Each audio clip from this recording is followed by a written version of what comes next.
Bonjour à toutes et à tous, bienvenue pour ces tirages du mois de mai. Alors, tirages sentimentaux, on va regarder par signe astro. Alors, je vais faire un petit mix entre la manière dont je fais mes tirages d'énergie générale et voilà, on va essayer de l'adapter au sentimental pour ce mois-ci. Vous me direz ce que vous en pensez, bien évidemment. Et puis, si vous découvrez cette chaîne, bien n'hésitez pas à me laisser un petit mot sous les vidéos.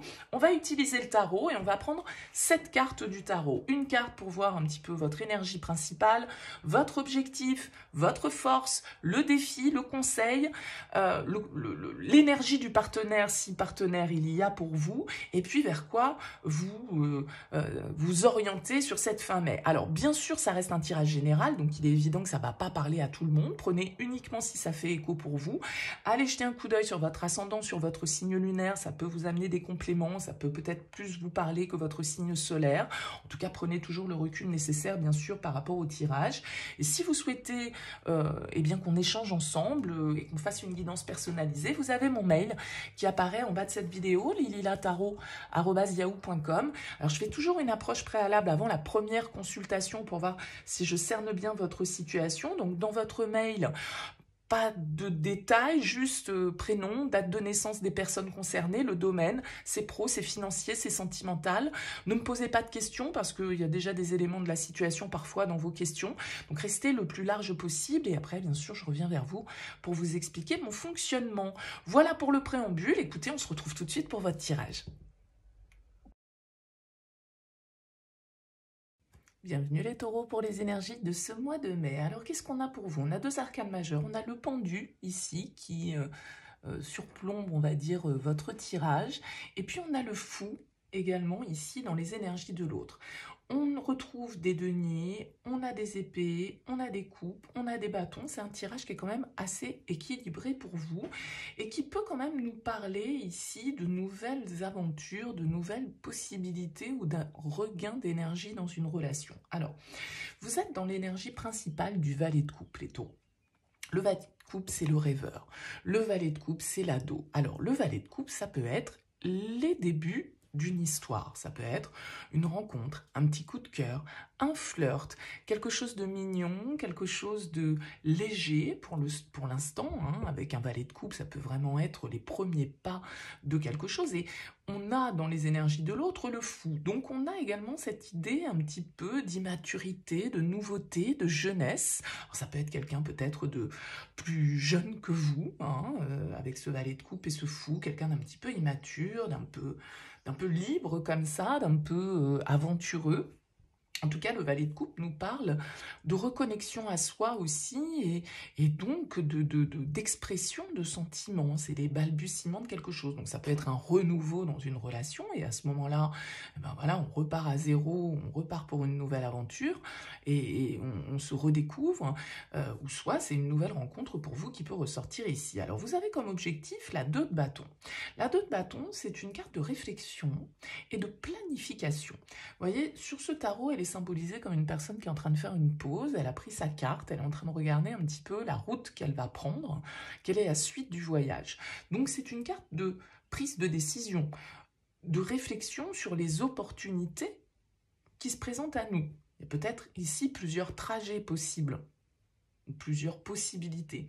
Donc la 2 de bâton va nous parler de cette évaluation, cette réflexion et cette décision aussi face aux opportunités de la vie. Donc, il y a quand même cette énergie chez vous, les taureaux, de réfléchir pour agir, pas réfléchir pour le plaisir de réfléchir. Ok ? Ce qui vous aide, votre force, c'est la 10 de denier. Alors, c'est pour ça que je disais, on peut être dans une relation ici où il y a une différence soit d'âge, soit de maturité, tout simplement. La 10 de denier, en force, elle va nous indiquer que vous avez un parcours accompli, que vous avez les ressources, que vous avez la maturité, que vous avez les moyens, que vous avez l'expérience, que vous avez peut-être l'entourage aussi qui vous soutient dans cette démarche. Le 10 de denier, il nous parle de sérieux, il nous parle de long terme, il nous parle de planification, ramifications, il nous parle de racines vraiment ici qui sont importantes. Alors ça reste un 10 et vous avez un As en défi. Alors peut-être que malgré tout, le défi pour vous, ça va être un petit peu, malgré vos acquis, malgré votre confort, malgré ce qui vous rassure, eh bien de tenter un petit peu la nouvelle expérience. Parce que l'As de denier en défi, il pourrait nous indiquer que bon, bah ok, vous réfléchissez, là il y a quelque chose qui vous plaît, que vous avez envie de vivre émotionnellement, et vous avez un partenaire qui est totalement ouvert ici avec le fou à l'aventure, à l'ouverture, à la nouveauté, mais le défi c'est l'As. Donc vous avez en force le 10, c'est-à-dire ce que vous avez déjà accompli comme parcours, comme expérience, que vous avez déjà expérimenté, mais là, c'est comme si la vie vous proposait une nouvelle expérience, une nouvelle aventure. Et avec cet As de denier en défi, est-ce que d'un certain côté, vous allez oser la tenter, cette nouvelle aventure? L'autre, a priori, avec le fou, il est prêt à se lancer. Vous voyez, là, hop, il met un pied dans le vide. Il y va, bon, bah, on verra bien ce qui nous attend. Alors bien sûr, il prend des risques. Bien sûr, il est un petit peu... il réfléchit, le fou. C'est ce qui pouvait me faire dire, me faire parler d'immaturité, de différence d'âge ou de choses comme ça. Mais il y a quand même ce côté ici d'aller vers quelque chose, d'explorer en tout cas un nouveau potentiel, parce qu'il y a cette notion de nouveauté dans votre tirage. Donc soit c'est une nouvelle histoire, ça c'est une nouvelle aventure à vivre avec l'autre, nouvelle étape de la relation. Le conseil, c'est la 7 d'épée.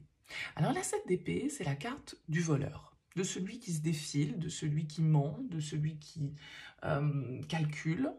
Alors peut-être qu'en conseil, cette carte, elle vous dit, bon, soyez honnête avec vous-même, avec les autres. Ne vous défilez pas par rapport à la situation.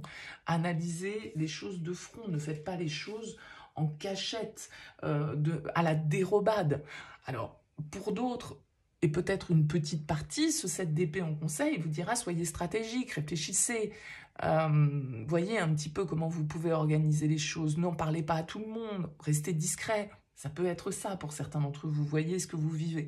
Mais la 7 d'épée, je la vois plus ici comme, bon, on arrête d'éviter un petit peu cette vérité, on arrête d'éviter cette question, on arrête de se dérober, on a envie, le cœur est en tout cas inspiré vers quelqu'un ou vers un projet commun, on a absolument tout ce qu'il faut pour pouvoir matérialiser ce potentiel, mais est-ce qu'on n'est pas, alors pour certains, peut-être que vous êtes dans une situation un peu de quiproquo amoureux avec ce 7 d'épée, peut-être que vous êtes dans une situation où, bon, bah, y a certaines choses qui sont cachées, tout n'est pas très clair, vous vivez peut-être un coup de cœur, mais en même temps, voilà, peut-être que effectivement, il y a aussi tout ce que vous avez construit, justement.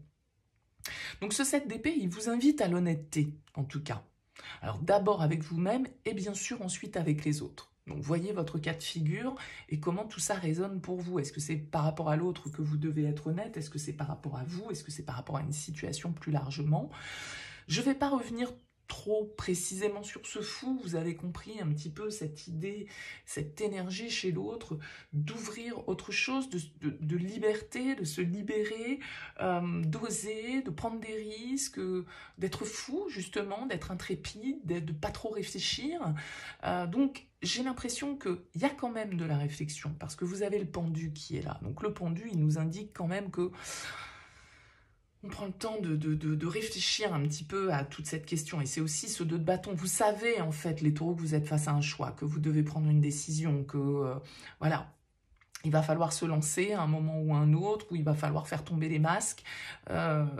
Mais avec le pendu, il y a cette notion un petit peu de devoir prendre du recul, de devoir essayer d'observer notre situation sous un autre angle, parce qu'il peut y avoir des choses sur lesquelles on n'a pas le pouvoir avec le pendu, il peut y avoir des blocages, il peut y avoir une problématique de contrôle, il peut y avoir une position un peu sacrificielle parfois avec le pendu, on a l'impression de ne pas être libre. Donc il y a une idée de lâcher prise en tout cas avec le pendu, parce qu'il y a certaines choses que vous ne maîtriserez pas, et c'est un peu l'ego parfois qui veut pas nous faire démordre de certaines choses. Donc il faut peut-être changer un petit peu, observer notre situation ou notre problématique sous un autre angle. En tout cas, vous terminez sur les chapeaux de roue ce mois, les taureaux, avec une reine de bâton. La reine de bâton, elle nous parle d'enthousiasme, elle nous parle de passion, elle nous parle de désir, de séduction. Alors peut-être qu'il y a un signe de feu ici face à vous, hein. On a cette reine de bâton, on a ce 2 de bâton, mais bon, on a aussi des influences de terre et aussi des influences de signes de coupe ici, mais la reine de bâton, en tout cas, c'est celle qui tend à l'épanouissement, c'est celle qui est créative, c'est celle qui suit ses désirs, c'est celle qui arrive à ses fins, qui sait utiliser ses atouts. Donc vous êtes peut-être ici dans une phase un peu de séduction, de découverte d'une personne. Il va peut-être falloir effectivement passer un cap, arrêter de se défiler et puis oser franchir le pas parce que la phase d'observation est peut-être maintenant terminée, hein, pour certains. Et il faut peut-être agir. Bon, voyez comment ça vous parle, en tout cas, les taureaux. N'hésitez pas, laissez-moi un petit mot, un commentaire sous cette vidéo. C'est intéressant pour moi d'avoir vos retours. Merci pour votre écoute, pour votre présence. Je vous dis à très vite.